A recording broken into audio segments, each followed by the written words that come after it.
আলহামদুলিল্লাহ, আজকের প্রোগ্রাম করার জন্য আসছি নীলফামারী ডোমার চিলাহাটি, একদম বর্ডারের পাশে। এটা কোন ইয়ে বললেন? প্রদেশ কোচবিহার প্রদেশ। এটা একদম ইন্ডিয়ার একদম বর্ডারে। দেখতে পাচ্ছেন এই যে আপনার রেলপথের আমাদের বাংলাদেশের শেষ সীমানা দেখা যাচ্ছে, ভারতের গেট দেখা যাচ্ছে। আলহামদুলিল্লাহ, এলাকায় বেশ অনেক সকালে আসছি, রাত্রি রওনা দিয়ে এই সকালে এসে পুষলাম।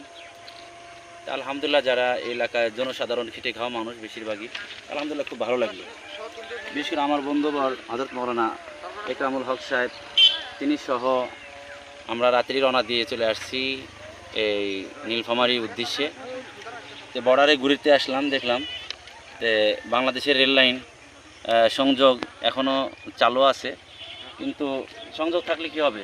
শেখ হাসিনা পালানোর পরেই আর রেল যোগাযোগ নাই, রেল চলছে না। তো আমরা ঠিক একদম রেল লাইনের শেষ মাথায় চলে আসছি। এই যে বর্ডার দেখা যাচ্ছে ভারতের, এই যে সীমান্ত, এরপরে আর যাওয়া যাবে না। তো আলহামদুলিল্লাহ খুব ভালো লাগলো। আল্লাহ পাক আমাদের এই বাংলাদেশের স্বাধীনতা সার্বভৌমত্ব আল্লাহ পাক যেন হেফাজত করার তৌফিক দান করেন।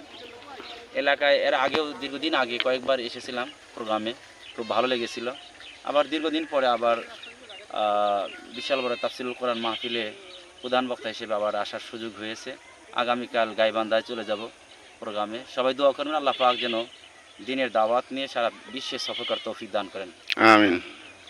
হুজুর, আমাদের এলাকায় আসার পর আপনার কেমন অনুভূতি লাগতেছে? আলহামদুলিল্লাহ খুব ভালো লাগলো। অধিকাংশ মানুষই তো খেটে খাওয়া মানুষ, ক্ষেত খামারে কাজ করে, সাধারণ মানুষ, খুব সাদা দিলের মানুষ। যাদের সাথেই কথা হয়েছে খুব ভালো লাগলো। আলেম প্রিয়, সবাই ইসলাম প্রিয়, আলেমদেরকে খুব ভালোবাসে, মহব্বত করে, খুব ভালো লাগলো। আমার যে কোনো দাওয়াত দিয়ে আপনাকে এত কষ্ট করে আসবেন?